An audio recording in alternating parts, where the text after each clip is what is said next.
Today we are solving a differential equation using a power series, for cases where the equation does not have constant coefficients.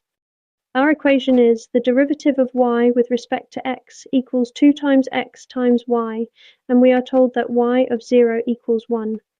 Because the coefficient in front of y is not constant but depends on x, we assume the solution can be written as an infinite power series in x. So we write y as a sum of terms, a naught, plus a 1 times x plus a 2 times x squared, plus a 3 times x cubed, and so on, with each coefficient a sub-n to be found. We take the derivative of this series term by term, and we substitute both the series for y and the series for its derivative into the original equation. On the right-hand side, we also multiply the series for y by 2x, which shifts every power of x up by 1.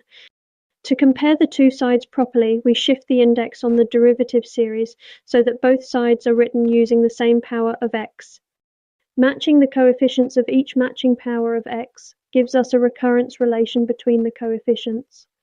In words, this recurrence says each even coefficient equals the previous even coefficient divided by the next whole number up. It also turns out that all of the odd coefficients must be 0, and from the initial condition y of 0 equals 1, we get that a naught equals 1. Working through the recurrence, a 2 equals 1, a 4 equals 1/2, and a 6 equals 1 over 6.